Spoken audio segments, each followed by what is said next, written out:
welcome back to my channel. So today I'm gonna go ahead and do a Q&A for you guys. I had asked you at the beginning of the month if you guys had any questions that you wanted me to answer, and you guys said yes. You sent me a couple, and then yesterday I asked again and I got some more. So today I'm finally gonna do that. I'm gonna finally answer your Q&A or your questions, and I'm gonna answer them. So let's get right into it.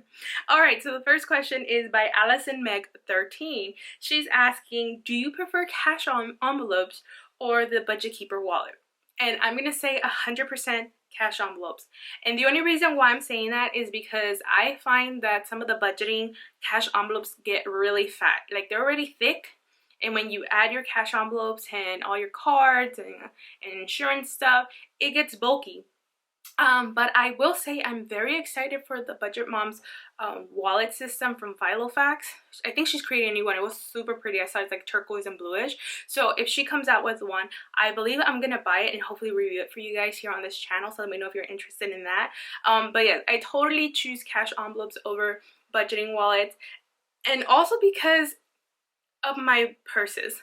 I tend to buy small purses, like micro purses or very small medium-sized purses, and some of those wallets, as soon as you try to put one in, either they're standing up and sticking out or they won't fit sideways. So it's a pet peeve, but it's a type of purse that I like to carry, especially because a lot of them are crossbody. So yeah, definitely cash envelopes. And if you guys are wondering, my cash envelopes are from Type A from Alexa. They're from Romina Rosa. I have some from the Budget Boss Babe. I've had the Budget Mom's cash envelopes, the printable ones as well. And I think that's about it. So if you're interested in any of those, I recommend any of those shops. They're pretty good.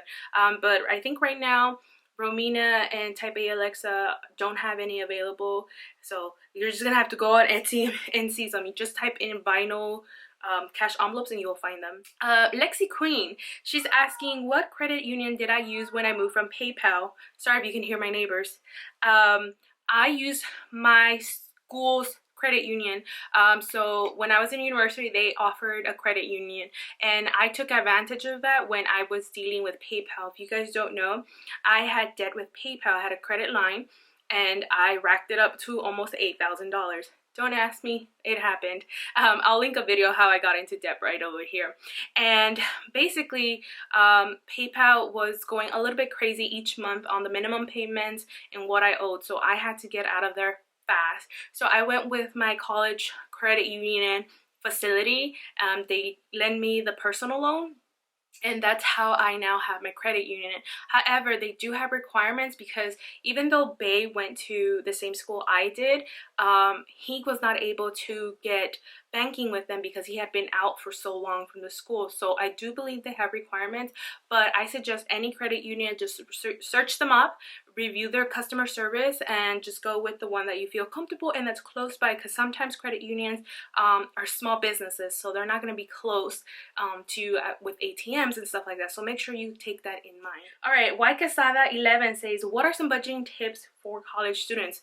Oh man, if I had any, let's just be honest, I didn't have any budgeting tips when I was myself in college. I was a hot mess. I racked up thousands of dollars in debt. Like I said, I'll link the video up here in the cards. But if I have any today, as of today, I would say make sure you have a grocery budget. And that's something that my dad actually put me on. He would always give me $60 for every 2 weeks. And when you think about $60, you're like, oh wow, that's not a lot. Yes, it is, especially if you're a college student who eats ramen, cereal, chips, and like canned soup or something like that. So my dad gave me 60 bucks, and he's like, okay, buy yourself some eggs, a pack of chicken, some cereal, and some ramen. You're good to go. He was totally right. I bought sodas, and then I bought chips and all that stuff, and it lasted me until I went back home to see him again. Yeah, I say have a grocery budget, but also know how much you go out with your friends. I used to dorm, so I would be out and about with my friends every single day. So if we would get bored, we would go eat something. If we were bored in the weekend, we would go to the mall. So just make sure you consider what is an expense that you guys have on a daily basis. Make sure you put a food budgeting category for eating out and a clothing or shopping budget, because those are very major key points in a student's life. Trust me, I know. And if you are all about going to the bars, just make sure that you take cash. And once you run out, girl, because that's what I did for the beginning part of after college, when I really started budget planning. When I was going out with my coworkers, I would take cash, and when my cash ran out, that's it. I don't have a debit card with me. I only have my phone, some cash, and my ID. That's it. I know, I'm terrible, but that's how I did it. Leslie to the D, why are you so awesome? Only because you make me awesome, girl. I love talking to you on Instagram. Thanks for always making my day. Lovely question. Shanae Daly says, will you show your results for your debt and sinking funds? Yes. This was pertaining to coming up June, but now I'm going to say about July. I will have a debt update video for my July, and then for my sinking funds, I haven't actually made an update. I did want to make a separate video for that, but I'm just gonna say it now. My medical sinking fund is depleted. It's gone. It's bye-bye. It doesn't exist. And the reason why is because they broke my glasses. Now, of course, I do have a backup set, but they're heavy, and he broke my lightweight glasses, so I went and got them replaced, and that ate up all of my fund and then some. So I have zero in my medical sinking fund. I need to reboost that up. For my car maintenance, I haven't done anything to my car, so I still have about 180 in there. And for my car fund, I have $1,500 in there approximately. And then for my major emergency fund, I have so far been able to save $3,700. So that is where my sinking funds are at, lying around, and my emergency fund. So yes. Next question is by Love Jazzy. This is a two-part question. She's asking, do you ever plan on getting married? No. I know. I get this a lot. I get this so much. You don't even understand. Me and Bae have been together for 11 years. If you guys don't know that, we have been together for 11 years. Marriage has never been like this big thing for us. I don't know if it's because of my family background, but my parents were together for like 20 something years, and they were never married. They had all of us. I don't know if it's a Hispanic thing or whatnot, but they had all of us. They stuck together, and only recently, when my parents truly found God, is when they got married. Yeah, it's not something super big for me or Bae. So the answer is no, but we do have a rule that if we buy a house together, we have to get married, and so we can own a home together. So that's the only rule that we have in our relationship. I know something that people do push on us, especially my parents and his parents, is whenever we're having kids. And I'm gonna say this right now in case this question comes up. I don't want kids. I am not motherly. I don't like babies. I don't like children. It's just not in me. It's not in me. I know. Goes against what fulfills a woman, but to me, it doesn't. I don't want children. In the future, like my dad says, if the bus runs me over, the train leaves me, I think adoption is a great idea. There's plenty of children who want to be loved, and I wouldn't mind adopting if I wanted children in the future. But right now, no. Her second part of the question is, what are your financial goals for your first year, 5th year, and 10th year? So, my first year goal is to buy a car. Buy a new used car. For me, that is what I want. And it's just because Ken, he is my Honda 28 Honda Civic. He's falling apart. He probably can kill me if I'm not too careful and I don't update him.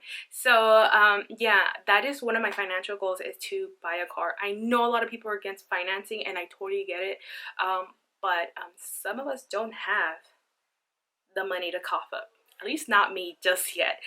So yeah, that is one of my financial goals. One of my 5-year goals is to be completely debt-free, especially if I'm trying to get a car anytime soon, and also have my emergency fund fully loaded. So those are my 5th year goals. And then my 10-year goal is to have a house, to make sure I would have had a down payment and to own a house. And if you don't know, I live in LA, so it's one of the most expensive places to kind of live besides New York.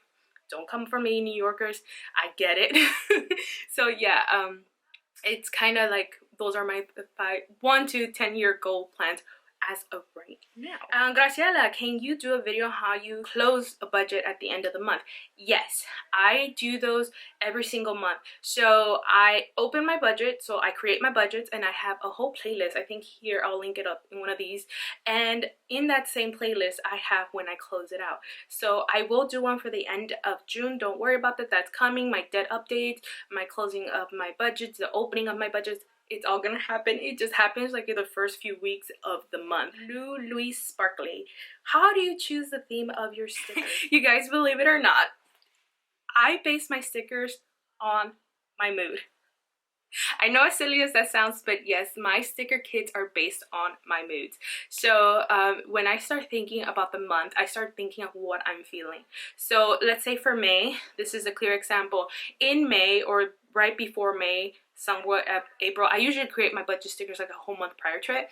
I'm thinking, oh, you know, I wanted watermelons, I wanted peaches, plums, cherries, strawberries. So all I would do is go and search for digital graphics that had fruit. I would type fruit and they would pop up, and I would buy the license to sell their graphic in my sticker designs. So that's how I did it for let's see, May, June. Oh my god, when I was creating June, I was like, man, I want to be at the beach. We're in quarantine. I want to be at the beach. I want to go see the waves. I want to be in the sand. I want to take the sun. Oh, I want all of that. So I created a sticker kit that resembled that. It resembled something blue. It resembled something tropical, something with summer. So that's how I ended up basing my sticker kits. And then for July, it was a no-brainer. I love the 4th of July because it's the most fond memories I have of me and my family. Before everything, we would go to like the lake or the river, and we would spend the whole day, whether it was with the church members or just with my family. That's what we do every year. So I'm very fond of 4th of July, and it's also my sister's husband's birthday, so we're always celebrating it regardless. So yeah, I always think of that. August, I wanted something more muted, something calm but still colorful, but I didn't want it so out there because I was so tired of the bright colors. So when I came out with August, I was like, this is beautiful. It has like the deeper tones. It has something that's transitioning into fall. So yeah, if my sticker kits are based on my mood. It's never based on the color of a planner. It's never based on the color tabs of a planner, the cover, nothing. It's based on me and what I'm feeling that day, believe it or not. All right, next question is from Erika. She says, have you ever considered moving out of Cali to live financially comfortable? Yes, girl. Yes, I have. However, I get homesick quickly. I will miss my parents the moment I leave, whether it's just to vacation at Vegas or to be when I was at the dorms or just me living now where I live. I get homesick. I want to be around my parents, especially my dad. I'm a totally daddy's girl, so I've thought about it, and I've thought about moving to North Carolina, to Tennessee, to Nevada, to Colorado. Any of those places I really wanted to move, but I will never take the plunge. I would never leave my dad. I don't know, I can't do it.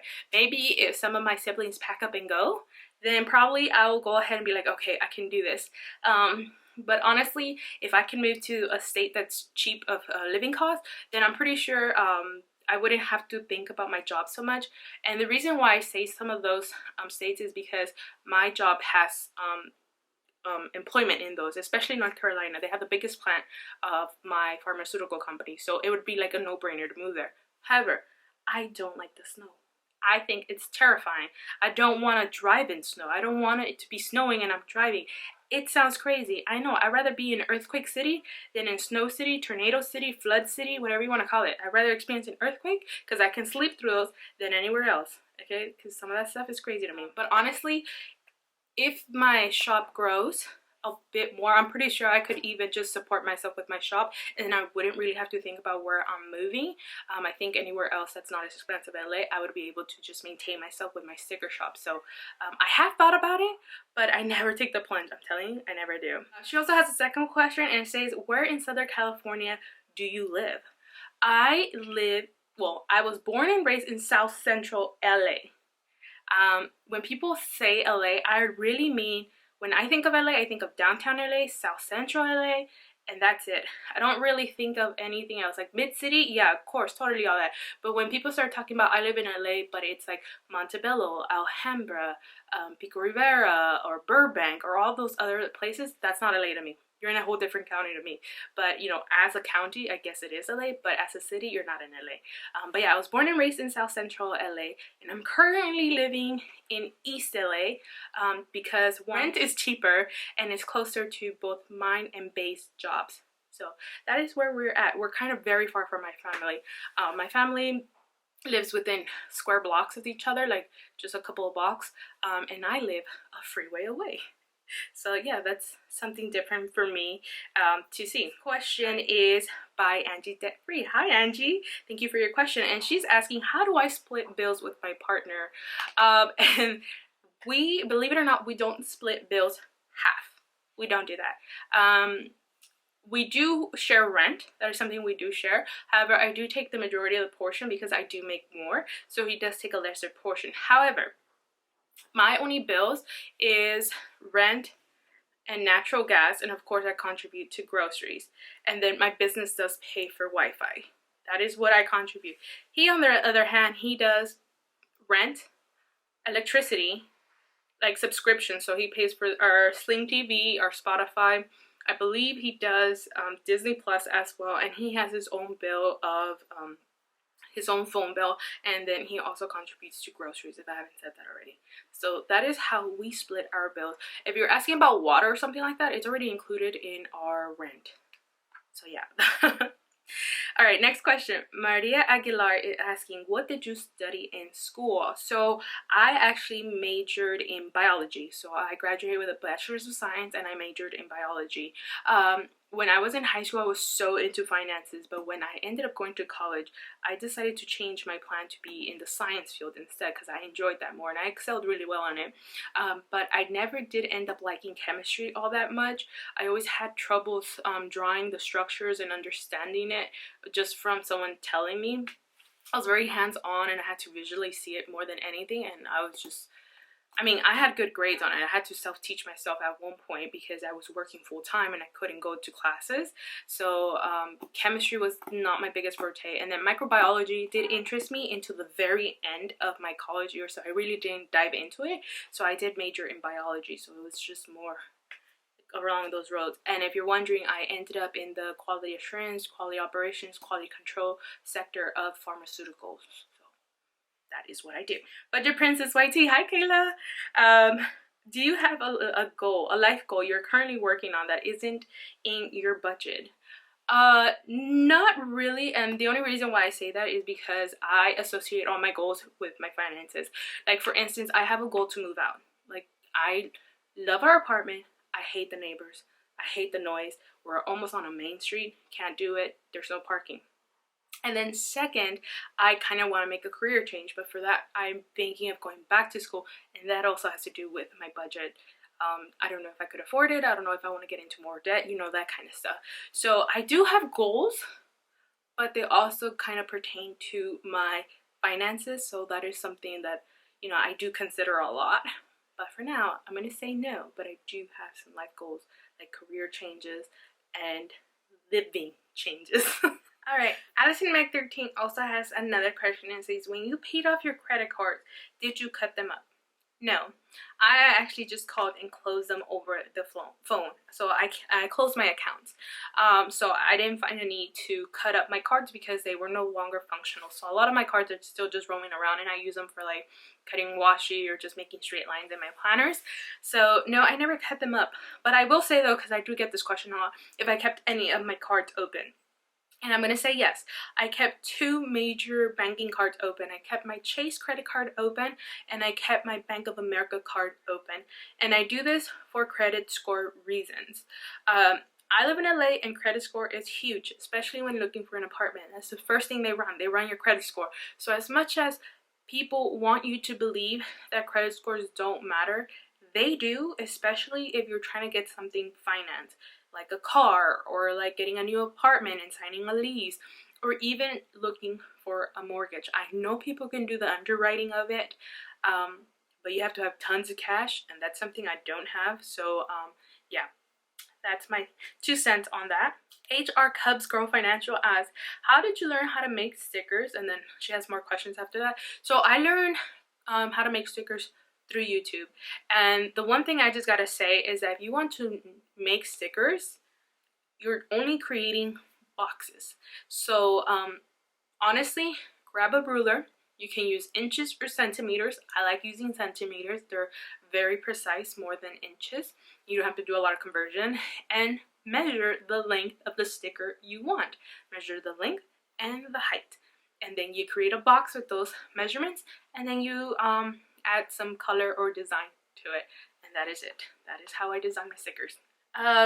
She also asked, what is the process and what equipment do you use? So actually, I'm gonna go over what my workstation and everything that I use for my shop on tomorrow's vlog. If this goes up today, you guys will see the entire setup of my shop. However, I will say though that it'll be based on my shop for what it's been open for a year and how it's grown. When I first started, I only had a silhouette portrait, I had a MacBook Pro, and I had Silhouette Design Studio, which was free.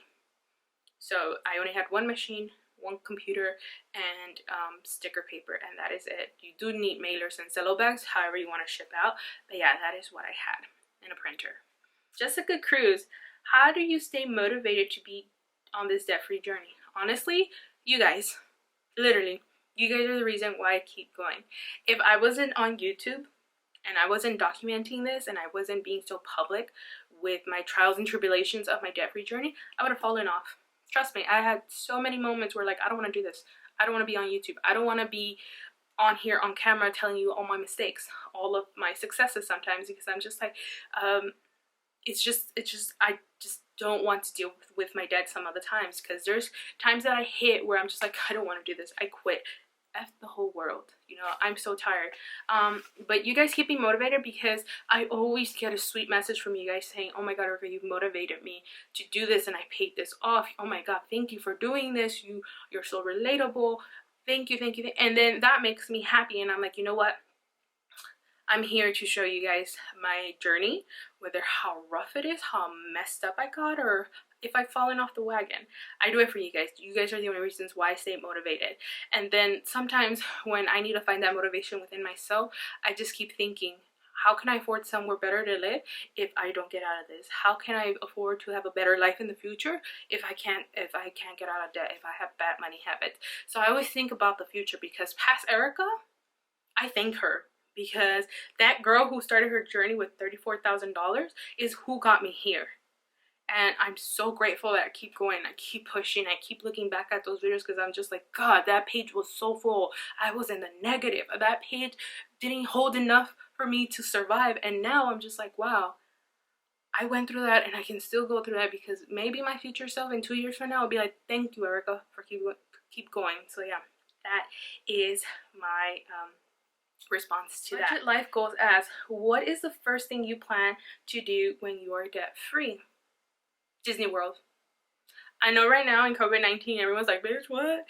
No, when it's safe, Disney World. I will take a full week vacation. I will fly out to Florida by myself if I have to, because Bay is not a fan of Disneyland, and my sister has to worry about like 3 kids for all I know. And I will fly out there for a whole week, and I'll stay at one of the Disney hotels, and I will go to Disney World and maybe Epcot and Animal Kingdom. I'm not sure, but mainly Disney World. That would be one of my goals for become debt-free. I remember I wanted to get a Chanel bag, but no, I don't want a Chanel bag. What's the point? I ain't got nothing to prove. Yeah, thank you guys so much for watching. Don't forget to like, comment, and subscribe if you haven't done so already. And yeah, I'll see you in the next one. Bye!